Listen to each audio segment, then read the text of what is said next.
স্টোরিয়াতে আপনাদের সবাইকে সুস্বাগতম। আজকে আমি আপনাদের যে গল্পটি পড়ে শোনাবো তার নাম বিবাহবার্ষিকী। লিখেছেন নরেন্দ্রনাথ মিত্র। ভালো লাগলে লাইক এবং সাবস্ক্রাইব করুন। শুরু করছি নরেন্দ্রনাথ মিত্রের ছোট গল্প বিবাহবার্ষিকী।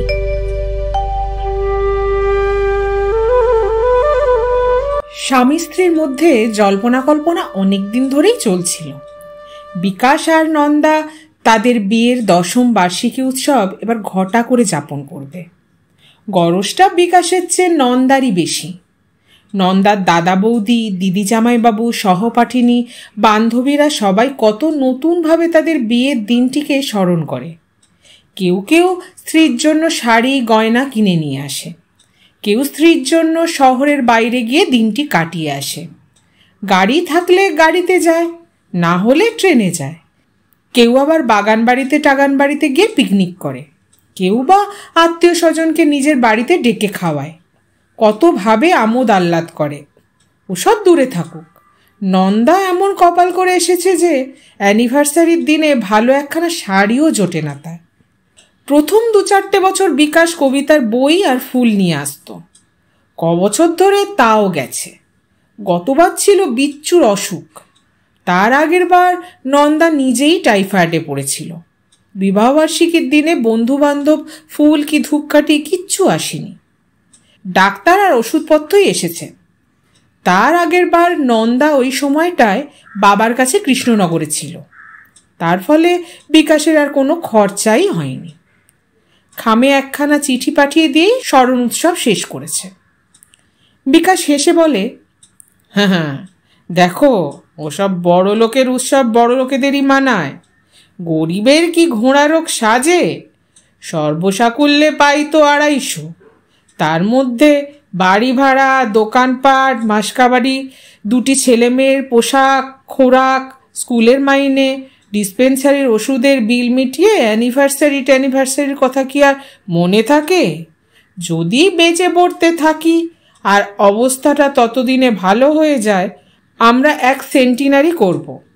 বিবাহ শতবার্ষিকী, নামটা যেমন গালভরা হবে, উৎসবটাও তেমন বেশ জমকালো করে করব। নন্দা রাগ করে জবাব দেয়, কষ্ট করে তোমাকে এতদিন আর অপেক্ষা করতে হবে না। আমার যা স্বাস্থ্য তাতে 2-4 বছরের মধ্যেই আমি তোমাকে রেহাই দিতে পারবো। তখন ঘটা করে দ্বিতীয় পক্ষ করো। বিকাশ সিগারেটের ধোঁয়া ছাড়তে ছাড়তে গম্ভীরভাবে জবাব দেয়, অত তাড়াতাড়ি কি আর সে ব্যবস্থা করতে পারবো? তার আগে একটা তাজমহল তৈরির ব্যয় আছে না? নন্দা রাগ করতে করতেও স্বামীর কথার ভঙ্গিতে হেসে ফেলে, বলে, ইস, আমার কি একজন শাহজাহান রে। তারপর যথারীতি স্বামী স্ত্রীতে সন্ধি হয়ে যায়। বিকাশ বলল, আচ্ছা, তোমাকে এবার একখানা দামি শাড়ি কিনে দেব এখন। নন্দা বলল, কি শাড়ি দেবে? বেনারসি? বিকাশকে হঠাৎ থেমে যেতে দেখে নন্দা ফের হেসে ফেলল, ভয় নেই গো।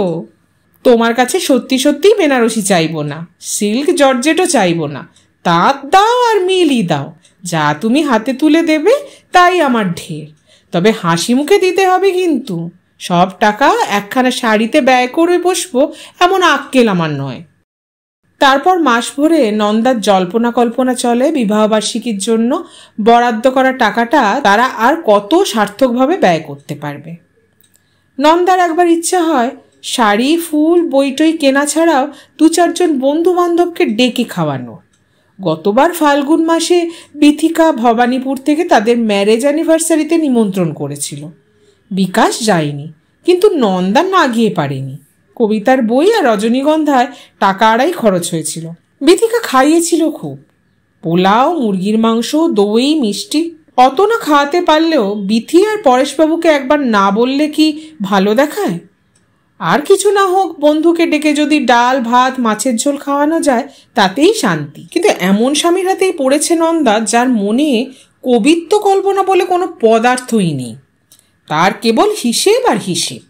মার্চেন্ট অফিসের অ্যাকাউন্টস ডিপার্টমেন্টে আর যেন কেউ দুনিয়ার কাজ করে না। তারা কি সবাই হিসেবের খাতাটা মনের মধ্যে গেঁথে নিয়ে আসে? প্রীতিভোজের প্রস্তাবে বিকাশ বলে, খেতে বললে তো শুধু আর পরেশবাবু আর স্ত্রীকে বললেই চলে না, আরও 2-4 জনকে বলতে হয়। সে এক বিশাল খরচ। তোমার বাবা কি দ্বিতীয়বার সে খরচ বইতে রাজি হবেন? নন্দা রাগ করে বলে, দায় পড়েছে আমার বাবার, দরকার নেই, তোমাকে কিচ্ছু করতে হবে না। ফের যদি আমি এসব নিয়ে তোমার সঙ্গে কথা বলি তাহলে আমার নাম ফিরিয়ে দিও। কিন্তু নতুন নামে ডাকবার সুযোগ স্বামীকে নিজেই করে দেয় নন্দা। পরদিনই আবার নতুন প্ল্যান করে। ছেলে মেয়েকে ঘুম পাড়িয়ে স্বামীর মশারির মধ্যে এসে বসে। আচ্ছা যাক, দরকার নেই আর কাউকে বলে টোলে, আসছে বছর বলবো। এবার আমরা দুজনে ফটো তুলবো, সিনেমা দেখব, সকালবেলাটা বিচ্ছু আর বিবলুকে কোনো জায়গা থেকে বেরিয়ে আনবো, তারপর দোতলার মাসিমার কাছে ওদেরকে রেখে কোথাও দুজনে বেরিয়ে পড়বো, দুজনে একসঙ্গে ঘুরে ঘুরে ফুল কিনবো। কি বলো? কি গো? বিকাশ বলল, আচ্ছা। নন্দা বলে, তারপর রাত্রে ফিরে এসে কি করবো বলো দেখি? বিকাশ বলে, খাওয়া দাওয়া সেদিন তো ভালো হবে আশা করি। ভুরি ভোজের পর সহজেই ঘুম পাবে। 10টা বাজতে না বাজতেই দুজনের নাক ডাকতে থাকবো।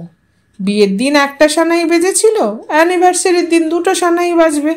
নন্দা বলে, দেখো ফের যদি ওসব কথা বলো আমি তোমার মুখ দেখব না।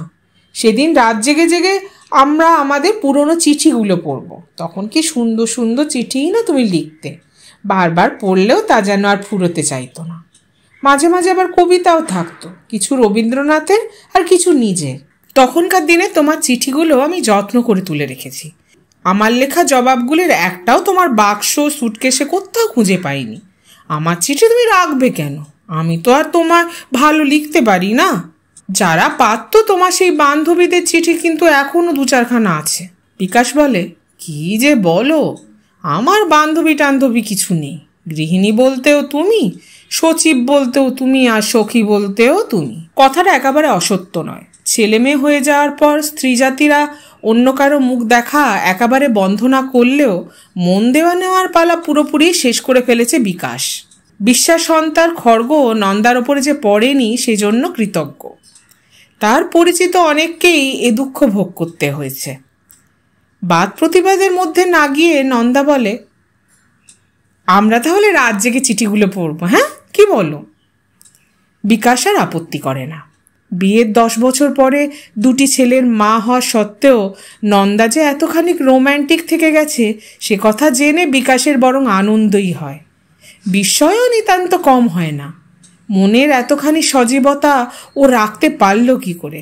নিশ্চয়ই সচ্ছল অবস্থার বান্ধবীদের সাথেও গল্প করে, কি শৌখিন সমাজ নিয়ে লেখার নোবেল টোবেল পড়ে হয়তো। কোনো পুরুষকে না পেয়ে বিবাহবার্ষিকী উপলক্ষে স্বামীর সঙ্গে আর একবার প্রেমে পড়বার কি পরিপরি ভাব করবার স্বাদ জেগেছে নন্দার। যাই হোক, এ স্বাদ এবার আর বিকাশ অপূর্ণ রাখবে না। পরিকল্পনা যে মঞ্জুর তা নন্দাকে সে জানিয়ে দিল। ভোরবেলা চায়ের আসরেও এসব আলাপ আলোচনা হলো। 16ই জ্যৈষ্ঠের আর বেশি দেরি নেই, আগে থেকেই তৈরি হতে হবে।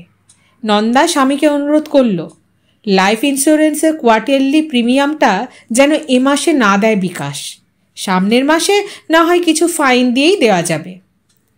বিকাশ বলে, আচ্ছা আচ্ছা, সেজন্যে তোমাকে ভাবতে হবে না, 16ই জ্যৈষ্ঠের অনুষ্ঠান ঠিক মতোই হবে। বিচ্ছু আর বিবলু গম্ভীর হয়ে বাপ মায়ের আলোচনা শোনে। 8 বছরের ছেলে বিচ্ছু বলে, মা 16ই জ্যৈষ্ঠ কার জন্মদিন? তোমার?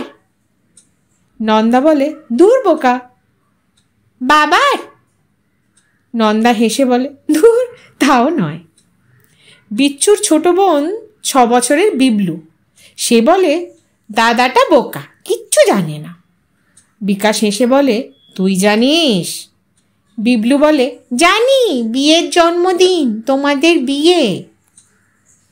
বিকাশ হেসে ওঠে স্ত্রীকে নিয়ে, দেখছো নন্দা, তোমার মেয়ে এখনই কিরকম শেয়ানা হয়ে উঠেছে। ওকে যদি 8 বছরে গৌরীদান না করতে পারি, 9ম বছর থেকে পাড়ার ছোকরাদেরও মাথা খেতে শুরু করবে, তোমাকে বলে রাখলাম আমি। কলের কাছে কাজ করে নন্দার ঠিকেছি সুখলতা। বয়স 35-36, হাতে শাঁখা, সিঁথিতে সিঁদুর, কপালে সীমান্ত পর্যন্ত ঘোমটা টানা থাকলেও সে কর্তাগিন্নি দুজনের সঙ্গেই কথা বলে, হাসি তামাশায় যোগও দেয়। বিকাশ আর নন্দা দুজনেই ওকে প্রশ্রয় দিয়েছে। কাজ করতে এসে সুখলতা চা খায়, 2-4টে সুখ দুঃখের কথা বিনিময়ও করে।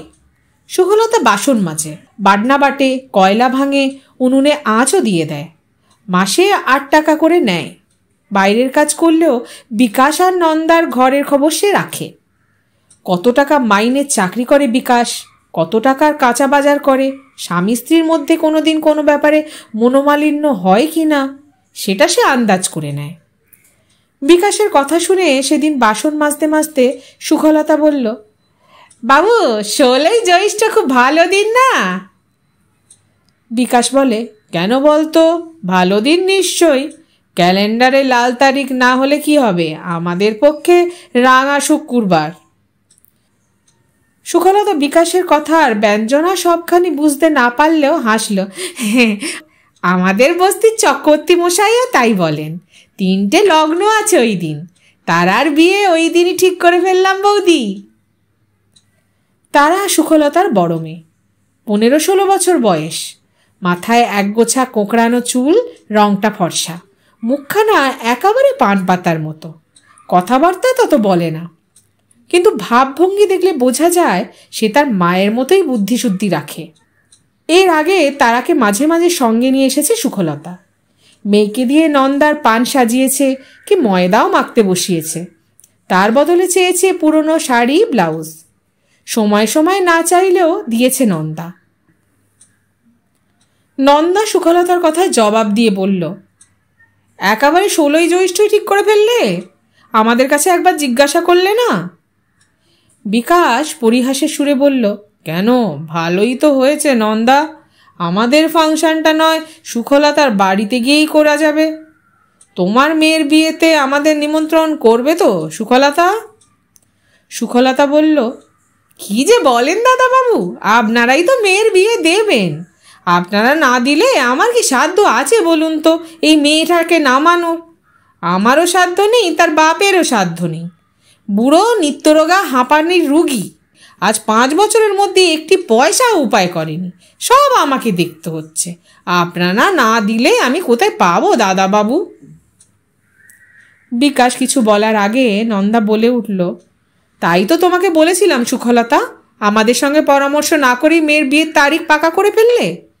এদিকে ওই দিন যে আমাদের বাড়তি একটা খরচ আছে। সুখলতা বলল, তা জানি বৌদি, সেই বাড়তি খরচের মধ্যে দয়া করে একটু হাত ঝাড়বেন, তাহলেই আমার হয়ে যাবে। পুরুত ঠাকুর বললেন ওই দিনটা খুব ভালো, এদিকে পাত্রপক্ষেরও বেশি গরজ ছিল, মেয়ে তাদের খুব পছন্দ হয়ে গেছে, তাই আর দেরি করলাম না বৌদি। সুখলতার মেয়ের বিয়ে আর নন্দার বিবাহবার্ষিকীর দিন একই সঙ্গে এগিয়ে আসতে লাগলো। তোড়জোড় কোনো পক্ষেরই কম নয়। নন্দা মনে মনে ঠিক করলো এদিনের সব খরচটা সে স্বামীর ঘাড়ে ফেলবে না। কাগজ বিক্রি করা টাকা তার একান্ত নিজের, তা এই উপলক্ষে সে ব্যয় করবে সেটা। গোপনে গোপনে আরও 5-7 টাকা জমিয়েছে, তা ওই দিনের কল্যাণে ভাঙলে দোষ নেই। কিন্তু সুখলতা ভারী অবুঝ মেয়ে মানুষ, তার দাবি দেওয়ার যেন আর শেষ নেই। সে বাটনাটা বাড়তে বাড়তে একমুখ হেসে বলল, বৌদি তারাকে কি দেবেন বলুন না। নন্দা চুপ করে রইল। সুখলতা বলল, তারাকে কিন্তু একখানা জিনিস দিতে হবে আপনাদের, হাতের হোক আর কানের হোক, একখানা জিনিস আপনাদের দিতেই হবে। সারা জীবন আপনাদের দয়া মনে রাখবো বৌদি। নন্দা বলল, অসম্ভব, এ মাসে আমি কিচ্ছু খরচ করতে পারবো না, তা তোমাকে আগেই জানিয়ে দিচ্ছি। এ মাসে আমার নিজেরই অনেক খরচ। সুখলতা তখন বলতে আরম্ভ করল, ঘোষালরা কিন্তু কানে দুল দিয়েছে বৌদি। নন্দা বিরক্ত হয়ে বলল, তা দিগ্গে, যার সাধ্য আছে সে দেবে, তাতে আমার কি? শুধু ঘোষালরা নয়, দত্তরা, মুখুজ্জেরা, চৌধুরীরা সবাই দামি দামি জিনিস দিয়েছে। কেউ চুড়ি, কেউ দুল, কেউ সিল্কের শাড়ি, কেউ বা বাসনকোসন। এদের কোনো কোনো বাড়িতে নতুন কাজ নিয়েছে সুখলতা, কোনো বাড়িতে কাজ খুবই সামান্য, শুধু স্বামী স্ত্রীর 2খানা বাসন মেজে দেওয়া। তা সত্ত্বেও সুখলতার কন্যাদায় তারা যথেষ্ট সাহায্য করেছে। নন্দারা পুরনো মনিব হয়েও যদি এমন বিমুখ হয়, তাহলে সুখলতার মতো গরিবরা কোথায় দাঁড়াবে? কিন্তু নন্দা কিছুতেই বেশি প্রতিশ্রুতি দিল না। সে বলল, পুরনো ব্লাউজ শাড়ি তুমি কম নাওনি আমার কাছ থেকে, তারপর ধার বলেই হোক আর বকশিস বলেই হোক প্রতি বছর তুমি 20-25 টাকা করে বেশি নিচ্ছ। তোমার মেয়ের বিয়েতে আলতা আর তেল সাবানের খরচ বাবদ 5টা টাকা আমি ধরে দিতে পারি, তার থেকে বেশি এ মাসে আমি একদমই পারবো না দিতে। সুখলতা বলল, তাহলে আপনি ধান দুব্য দিয়ে আশীর্বাদ করবেন বৌদি, আর আপনাকে কিছু চাইবুনি। স্পর্ধা দেখো ঝি চাকরের। নন্দা ভাবল তখনই তাকে বিদায় করে দেয়, কিন্তু ঠিকে ঝি সুলভ নয়, তার মনের রাগ মনেই চেপে রাখতে হলো। বিকাশ স্ত্রীকে আড়ালে ডেকে বলল, এক কাজ করো না, ভাঙাচোরা সোনা যদি কোথাও থাকে বের করে দাও, ও কিছু একটা তৈরি করিয়ে নেবে এখন। নন্দা বলল, থাকলে তো দেব, বিয়ের পরে কত গয়নাগাটি তুমি আমাকে গড়িয়ে দিয়েছ, তোমার মুরদ তো জানা আছে, একটা শাড়ি কিনে দিতে বললে প্রাণ ফেটে যায়। বিকাশ আর কথা না বাড়িয়ে অফিসে চলে গেল। সুখলতা অবশ্য ধান দুর্বার ভরসায় রইল না, নন্দার কাছ থেকে 5 টাকাই হাত পেতে নিল। বিকাশ নিজের পকেট থেকে আরও 5টা টাকা দিল সুখলতাকে, কিন্তু তাতেও কি মন ওঠে ওর? মুখে কিন্তু ভদ্রতাই দেখালো। মিষ্টি হেসে বলল, যাবেন কিন্তু দাদাবাবু, ছেলে মেয়েদের নিয়ে একবার গিয়ে পায়ে ধুলো দিয়ে আসবেন বৌদি, আশীর্বাদ করে আসবেন তারাকে। দেশে থাকলে আরও কত আমোদ উল্লাদ ব্যয়ভূষণ করে আমি মেয়ের বিয়ে দিতাম, কিন্তু সে তো আর এ কপালে হওয়ার নয়। নন্দা বলল, যাকগে, জামাইটা তো ভালো পেয়েছ। সুখলতা বলল, হ্যাঁ বৌদি, আপনাদের আশীর্বাদে ছেলেটি ভালো, বেলেঘাটায় নিজের একটা সেলুন আছে, 2-3 জন লোক তাতে খাটে, ভালো অবস্থা। মেয়েটাকে দেখে শুনে পছন্দ করেছে তাই, নইলে এ সম্বন্ধ কি আমরা করতে পারি? নন্দা ভাবল বিয়ের দিন একবার গিয়ে আশীর্বাদ করে আসবে, অত করে বলছে যখন। পাড়ার মধ্যেই ওদের বস্তি, তাদের সিমলাই পাড়া লেন থেকে মাত্র মিনিট কয়েকের পথ। তবু যাই যাই করে আর যাওয়া হলো না। সময় করে উঠতে পারল না নন্দা, সকাল থেকেই কাজ। কাল রাত্রে গিয়ে দোতলার মাসিমা মেসমশাইকে খেতে বলে এসেছে। এই প্রৌঢ় দম্পতি তাদের দেখাশোনা করে, খোঁজ খবর নেন। ছেলে মেয়ে দুটোকে ওদের কাছে রেখে নন্দা কোনোদিন মার্কেটিংয়ে যায়, কোনোদিন বা সিনেমায়। পুরনো বান্ধবীদের সঙ্গেও দেখা সাক্ষাতের ইচ্ছা হয় কোনো কোনো সময়। কোনো একটা উপলক্ষে ওদেরকে না বললে চলে? আর 2 জন বাইরের লোককে খেতে বললেই তার জন্য আলাদা বাজার করতে হয়, রান্নাবান্নার একটু বিশেষ ব্যবস্থা না করলে ভালো দেখায় না। ওদের আবার বেলায় খাওয়ার অভ্যাস, সব কাজ সারতে সারতে 2-2:30 বেজে গেল। এদিকে বিচ্ছু আর বিবলু ভারী দুষ্টু হয়েছে, তারা বলে বেড়াচ্ছে, জানিস আজকে আমাদের বাবা মায়ের বিয়ে। মাসিমা বলছেন, তাই নাকি বিচ্ছু, সম্প্রদান করবে তুমি বুঝি? তুমি তোমার মায়ের বাবা না বাবার বাবা? বিচ্ছু কিছু কম চালাক নয়, সে সঙ্গে সঙ্গে জবাব দিচ্ছে, আমি আমার মায়েরও বাবা বাবারও বাবা, আমাকে মাও বাবা বলে বাবাও বাবা বলে। কি দুষ্টুই হয়েছে ছেলে। বেলা গেলেও এইটুখানি ভেবে নন্দার তৃপ্তি যে এমন দিনে অন্তত একটি সুখী দম্পতিকে এই উপলক্ষে আপ্যায়ন করে আজ তাদের আশীর্বাদ নিতে পেরেছে। বাপ মা দূরে থাকেন, তাদের তো বলতে পারল না, কিন্তু তাদের বয়সী 2 জনকে তো বলা হলো। অনেক বলা খাওয়ার পর বিকাশ সত্যি সেদিন অফিস থেকে ছুটি নিয়েছে। বাজার করেছে, ছেলে দুটিকে নিয়ে প্রতিবেশীদের বাড়ি থেকে বেরিয়েও এসেছে। ওদের টফি আর চকলেট কিনে দিয়েছে। সবই নন্দার বুদ্ধি, তারই পরামর্শ। বিকালে বাপ মাকে একসঙ্গে বেরোতে দেখে ওদের যাতে হিংসা না হয় সেই জন্যেই এসব ব্যবস্থা। তবু গোলমাল যেটুখানি খাওয়া তাই হলো। নন্দাকে সেজেগুজে বিকাশের সঙ্গে বেরোতে দেখে বিচ্ছু আর বিবলু 2 জনেই বায়না ধরল তারাও যাবে। বিকাশ পরিহাস করে বলল, ক্ষতি কি, ওরা বরযাত্রী হিসেবে আসুক না সঙ্গে। নন্দা বলল, তোমার কেবল ঠাট্টা, ব্যাপারটা তুমি মোটেই সিরিয়াসলি নিচ্ছ না। ভুলিয়ে টুলিয়ে বিচ্ছু আর বিবলুকে মাসিমার কাছে গুছিয়ে রেখে গেল নন্দা। আজ আর তার ওদের নিয়ে মোটেই বেরোবার ইচ্ছা নেই। আজ কয়েক ঘন্টার জন্য সে শুধু প্রিয়া, জননীও নয় গৃহিণীও নয়। কিন্তু বেশি দূর বেড়ানো হলো না। মোল্লার দৌড় মসজিদ পর্যন্ত, বিকাশের দৌড় শ্যামবাজার। নড়তে চড়তে আর তার ভালো লাগে না। ছুটির দিনে আয়েশ করে শুয়ে বসে ঘুমিয়ে সে তৃপ্তি পায়। আলস্যের চেয়ে সংসারে বড় উপভোগ্য তার কাছে যেন আর কিছুই নেই। তবু অনেক আশ্চর্য কাণ্ড করল বিকাশ। রেস্টুরেন্টের পর্দা ঢাকা কেবিনে বসে স্ত্রীকে নিয়ে চা আর ফাউল কাটলেট খেল। ছোট একটা স্টুডিওতে ঢুকে যুগলে ফটো তুলল, যাতে বিকাশের চিরদিনই আপত্তি ছিল। নাইট শোয়ের সিনেমায় টিকিট কিনল দুখানা। কাপড়ের দোকানে ঢুকে 35 টাকা দামের সিল্কের শাড়ি কিনে বসল। অবাক কাণ্ড। নন্দা লজ্জিত হয়ে বলল, এ কি করলে বলো তো?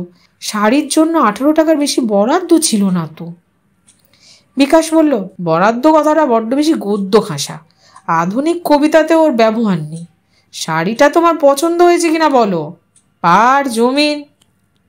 নন্দা খুশি হয়ে বলল, দুই চমৎকার, আমার পছন্দের চেয়ে ঢের বেশি ভালো, কিন্তু খরচে কুলোবি কি করে? এত টাকা পেলেই বা কোথায়? বিকাশ বলল, সেই জন্য ভেবো না, কারো তহবিল তছরূপ করিনি আমি, সে সম্বন্ধে নিশ্চিত থাকতে পারো। নন্দা বলল, কিন্তু আমি তো তোমাকে কিছু দিলাম না। বিকাশ আবৃত্তির সুরে বলল, গ্রহণ করেছ যত, ঋণী তত করেছ আমায়, তোমরা তো নেওয়ার ভেতর দিয়েই দাও। তবু চারানা দিয়ে একটি বেলফুলের মালা কিনেছে নন্দা। তারপর ওরা বাড়ি ফিরল। ছেলে মেয়েদের খাইয়ে ঘুম পাড়িয়ে মাসিমাকে পাহারায় রেখে ওরা 9টার সময় সিনেমা দেখতে যাবে। টিকিট তো কাটাই আছে, 10-12 মিনিট দেরি হলেও কিছু এসে যাবে না। বাসায় পৌঁছে নিজে শোবার ঘরে এসে মালাটি স্বামীর গলায় পরিয়ে দিতে যাচ্ছিল নন্দা। বিকাশ বাধা দিয়ে বলল, এখন না, পরে। আজ তো একই সঙ্গে বিয়ে, বাসি বিয়ে আর ফুলসজ্জা। ফিরে এসে ধীরে সুস্থে সব সারবো। এবার ছেলে মেয়েদের ভোজন পর্বটা আগে সেরে ফেলো। তাই সারল নন্দা। খাওয়াবার পর ওদের ঘুমানোর ব্যবস্থা করলো। মাসিমাকে আর একবার অনুরোধ করলো ওদের দিকে চোখ রাখতে। তারপর সিনেমায় যাওয়ার জন্য নতুন শাড়ি পরতে যাচ্ছে, এমন সময় দরজায় কড়া নড়ে উঠল। কে? আমি মনমোহন। সুখলতা সেই বুড়ো স্বামী হাঁপানির রোগী মনমোহন হাঁপাতে হাঁপাতে এসেছে। এর আগেও 2-1 টাকা চাইতে কি স্ত্রীর কাজ কামাইয়ের কৈফিয়ত দিতে এ বাড়িতে এসেছে মনমোহন। বিকাশ ওকে চেনে। কুঁজো কুদর্শন চেহারা, একবার দেখলে আর ভোলা যায় না। বিকাশ দোরের কাছে দাঁড়িয়ে বলল, কি ব্যাপার, তোমার মেয়ের বিয়ে হয়ে গেছে? না বাবু। কেন, বর আসেনি? মনমোহন সব খুলে বলল। বর এসেছে, তবু সমস্যা মেটেনি। কারণ বিভ্রাট বর নিয়ে নয়, শাড়ি নিয়ে। লাল রঙের যে দামি শাড়িখানা সুখলতার পিস্তুত ভাই অমূল্যধনের দেওয়ার কথা, তার পাত্তাই পাওয়া যাচ্ছে না। সে পালিয়েছে। এই রাত্রে চেতলা থেকে তাকে আর খুঁজে আনা সম্ভব নয়। এদিকে দোকানপাট সব বন্ধ হয়ে গেছে, বাড়তি টাকাই বা কোথায়? ভালো শাড়ির অভাবে বিয়েই বন্ধ হতে বসেছে। বিকাশ বলল, নতুন লাল পেরে যে কোনো একটা শাড়ি পরিয়ে বিয়ে দিয়ে দাও। মনমোহন কাতরভাবে বলল, তা দেওয়ার উপায় নেই বাবু। বরের কাকা বড় শেয়ানা, সে ঘটি বাটি শুদ্ধ সব জিনিস মিলিয়ে নিচ্ছে। এক চুল এদিক ওদিক হলেও ভাইপোর বিয়ে দেবে না। আমার জান যাবে বাবু, একখানা নতুন কাপড় আমাকে দিতেই হবে। বিকাশ ফিরে এলো ঘরে। স্ত্রীর কাছে এসে বলল, কি ব্যবস্থা করা যায় বলো দেখি, শুনেছ তো সবই।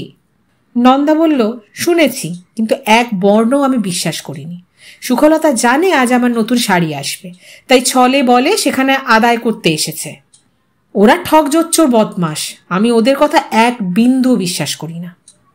বিকাশ স্থির দৃষ্টিতে তাকিয়ে বলল, ছি নন্দা, মানুষকে অত ছোট ভেবো না, তাতে নিজেই ছোট হয়ে যাবে। শাড়ির অভাবে একটি গরিবের মেয়ের বিয়ে হচ্ছে না, আর তুমি বুড়ো বয়সে জমকালো শাড়ি পরে সোহাগ করছো আর ওদের গালাগাল দিচ্ছ, এটা কি ঠিক?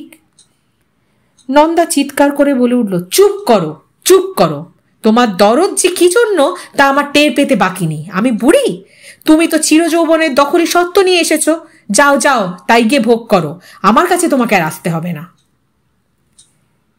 স্বামীর পাশ কাটিয়ে এড়িয়ে ঘর থেকে বেরিয়ে এলো নন্দা। তারপর মনমোহনের হাতে নতুন কেনা সিল্কের শাড়িখানি নিঃশব্দে তুলে দিল। বিস্মিত মনমোহন কি যেন বলতে যাচ্ছিল। নন্দা তাকে ধমক দিয়ে বলল, যাও এক্ষুনি, চলে যাও, আর কোনো কথা নয়। প্রায় শেষ রাত অবধি ঝগড়াঝাটি কান্নাকাটির পালা চলল। নন্দা বারবার বলতে লাগলো বিকাশের মতো স্বামীর হাতে পড়ে জীবনের একদিনের জন্যও সে সুখী হয়নি। চিরকাল তার দুঃখে দুঃখেই গেল। যত দিন যত রকমের দুর্ব্যবহার তার সঙ্গে করেছে বিকাশ, নন্দা তার ফিরিস্তি দিতে লাগলো। বিকাশ বিদ্রুপ করে বলল, তোমার যেমন স্মৃতিশক্তি তেমনি কল্পনা শক্তি। শেষ রাত্রে প্রায় ভোর হওয়ার সময় স্ত্রীর ঘুমন্ত বিষণ্ণ মুখখানির দিকে চেয়ে বিকাশের বড় মায়া হলো। ভিজে চোখ দুটিতে চুম্বন করল সে, ঠোঁট দুটি ভিজিয়ে দিল চুম্বনে চুম্বনে। নন্দা চমকে জেগে উঠল, তারপর গভীর অভিমানে নিজেকে ছাড়িয়ে নেওয়ার চেষ্টা করতে লাগলো। বলল, আমাকে ছাড়ো, আমি ছোট, আমি হীন, আমি তোমার যোগ্য নই। কিন্তু বিকাশ কিছুতেই স্ত্রীকে ছেড়ে দিল না, জোর করে ধরে রাখল। তারপর এ ধরনের দাম্পত্য কলহের যা ফল হয় সেই বাঞ্ছিত পরিণতিই হলো। মিল হয়ে গেল দুজনের। নন্দা স্বামীর বুকের মধ্যে মুখ গুজে বলল, একটা কথা বলবো, রাখবে? বিকাশ বলল, বলো। নন্দা বলল, কাউকে যেন বলো না আমি শাড়িখানা ওদের রাগ করে দিয়েছি। বিকাশ স্ত্রীকে আরো কাছে টেনে নিয়ে অতি অনায়াসে একটি মধুর মিথ্যে কথা উচ্চারণ করল। বলল, বাহ, রাগ করে দিতে যাবে কেন? তুমি তো ইচ্ছা করে দিয়েছ, না হলে কি আর দিতে? কি ভাবছেন? এ যেন আমার আপনার সবার জীবনের গল্প, তাই তো? সত্যি তো, আমরা যা ভাবি সবসময় কি তা হয়? হয় না। তবে অনেক ছোটখাটো ত্যাগ অনেক সময় অনেক আনন্দ দেয় আমাদের, যতই সেটা আমাদের অনিচ্ছাতে হোক। কি বলেন আপনারা? লিখে জানান আমাদের। যদি গল্পটি ভালো লাগে তাহলে লাইক করুন, বন্ধুদের সাথে শেয়ার করে নিন। এরকম অনেক গল্প শুনতে আমাদের চ্যানেলটিকে সাবস্ক্রাইব করুন। আর আমাদের চ্যানেলের প্রতিটা গল্পের নোটিফিকেশন পেতে বেল আইকনটা প্রেস করতে ভুলবেন না কিন্তু। ভালো থাকুন, সঙ্গে থাকুন।